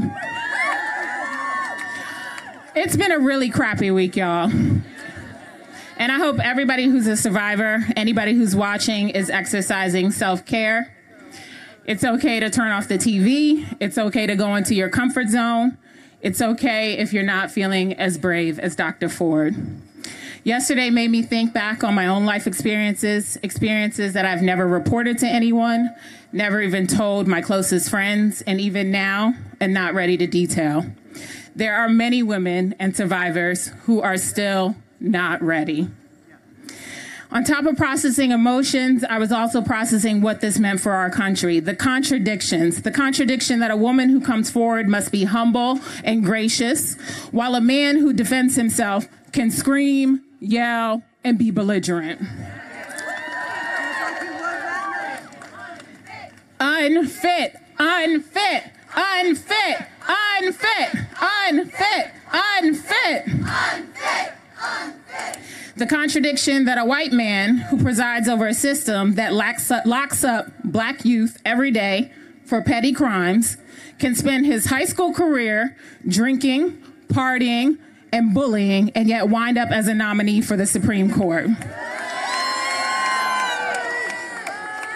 The contradiction that while I praise Dr. Ford for her moving, incredible testimony, I wish that Anita Hill was able to show emotion and be vulnerable. Because black women often do not have that luxury. The contradiction of Republicans, the Law and Order Party, refusing to ask for an FBI investigation when they love to call in law enforcement, when they want to lock up immigrant children, black youth, and frankly, some of you all who were protesting yesterday in the Senate office buildings. In any normal world, this vote would not be happening. But all hope is not lost. Dr. Ford set an amazing example of what it really means to be an American. Not a green card, not citizenship. When she did what we know made her voice heard, when she did not know what to do, she made her voice heard to her members of Congress. She did this more than once. She continued to show up. She showed up yesterday despite threats to her life. And even if we are all not ready to tell our stories like Dr. Ford, we at least owe her and our country the duty of showing up. That means showing up right now in the Senate, showing up in your senator's office, showing up in the voting booth. It's the least that we can do for Dr. Ford and all survivors. Thank you. And I'm now going to turn it over to Janine, who's a sexual assault victim advocate. Thank you. Thanks, Amaya. Thank you so much. We believe Anita. We believe Anita. We believe Anita. We believe Anita. Good afternoon, y'all. My name is Janine, and I am a lifelong victim advocate, sexual assault expert who flew into town yesterday to testify as part of a hearing that was supposed to happen, a part of sex assault victims that we didn't really get our chance.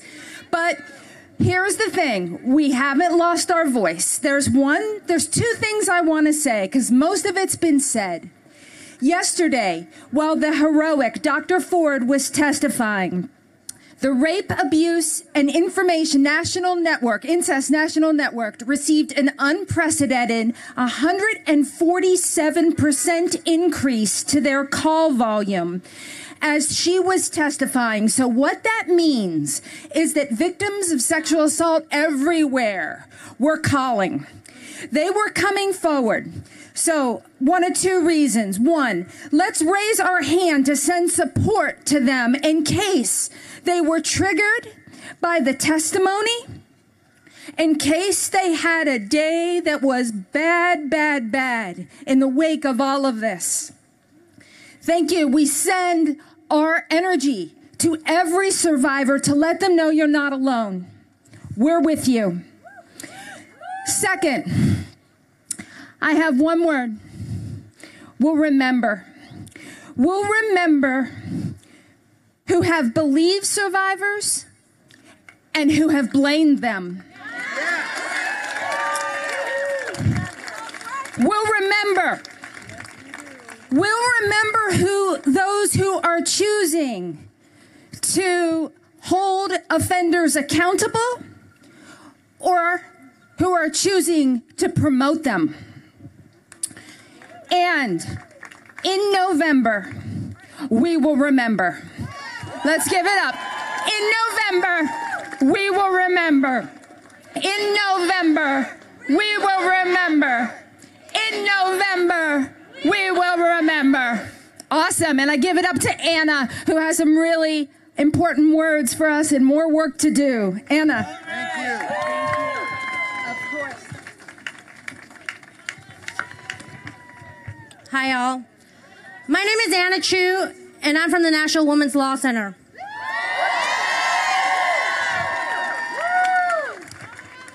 I have to be honest. I have been so incredibly scared. I'm scared for my friends. I'm scared for my family. I'm scared for my 2-year-old daughter. I am scared that my daughter will have to grow up in a world in which a sexual predator is sitting on the nation's highest court. I am scared that my daughter will have that unhinged, angry man make decisions about her body, her health, and her life. Over my dead body! Yes! My dead body! When she grows up, I don't want to have to tell her that a woman's pain and suffering is not worth as much as a man's job. I don't want to have to tell her that survivors won't be believed, that women won't be believed. So that's why I'm here. For all of our daughters, for all of our friends, all of our families, for all of us, I'm here for Dr. Blasey Ford. I'm here for Debbie Ramirez. I'm here for Julie Swetnick.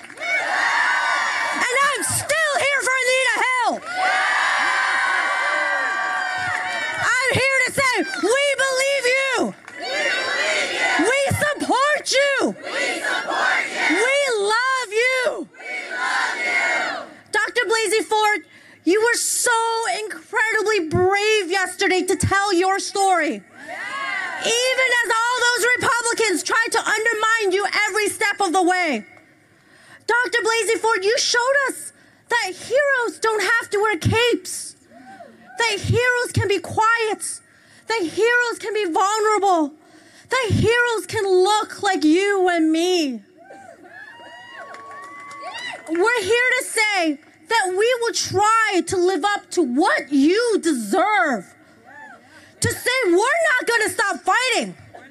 Because Kavanaugh, his record, his actions, his testimony, everything has proven that he is unfit to sit on that court. Unfit!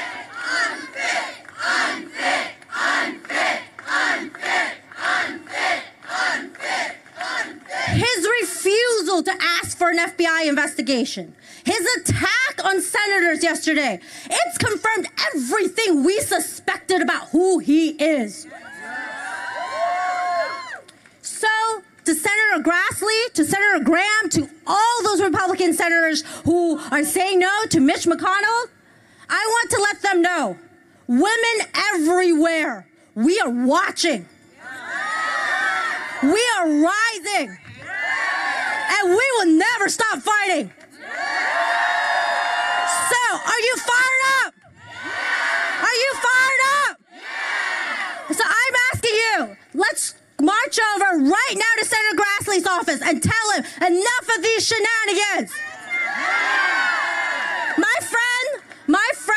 My colleague Anisha is over there at the bullhorn. She's going to lead us in the march right now. So I'm asking you, the signs, let's put them down. We can put them on the floor because, you know, they don't like them signs, but they won't like us either. But let's go. Are you with me? Are you with Anisha?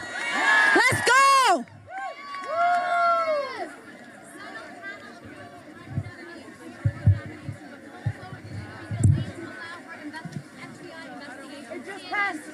It just passed the Judiciary Committee, but they're trying to delay the vote by a week for the full vote.